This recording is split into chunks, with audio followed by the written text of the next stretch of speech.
Bonjour.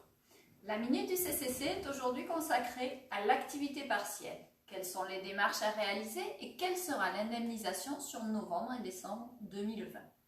Le décret du 30 octobre 2020 entérine le report de la réforme de l'activité partielle qui devait avoir lieu au 1er novembre.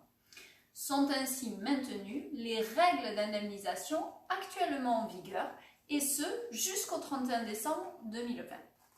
Pour rappel, l'indemnisation du salarié par l'employeur est égale à 70% de son salaire brut de référence.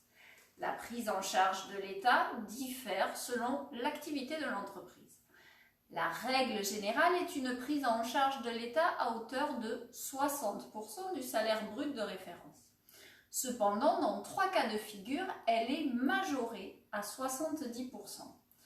Cela concerne tout d'abord les employeurs dont l'activité principale dépend des secteurs dits particulièrement touchés par la crise du Covid-19, que sont l'hôtellerie, la restauration, le sport, la culture, l'événementiel, etc.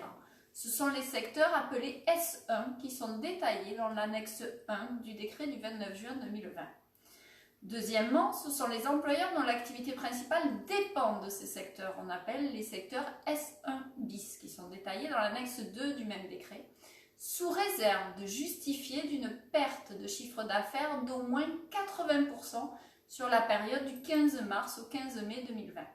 Et enfin, troisième cas de figure, il s'agit des employeurs pour lesquels l'activité est interrompue, partiellement ou totalement, du fait de la propagation de l'épidémie en application d'une obligation légale ou réglementaire ou d'une décision administrative, absolument pas par choix de l'employeur. Le plafond de la rémunération du salarié est toujours fixé à 4 SMIC et demi. En ce qui concerne les démarches à réaliser, les demandes se font toujours sur le site de l'ASP en 3 étapes. Tout d'abord, la création d'un compte établissement que vous avez déjà certainement réalisé lors du premier confinement. Ensuite, la demande d'autorisation préalable, DAP.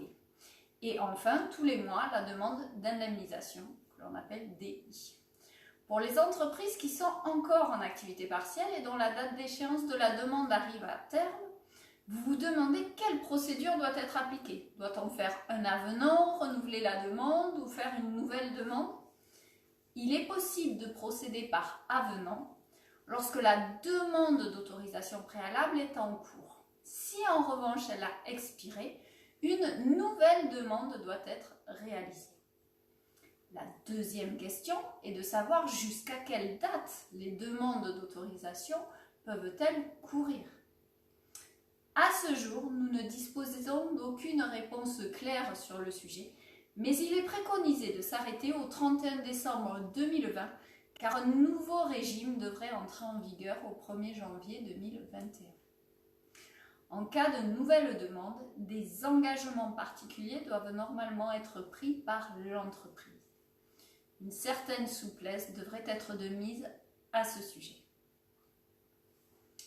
Retrouvez tous ces dispositifs en détail sur notre site internet cabinetcouturier.fr.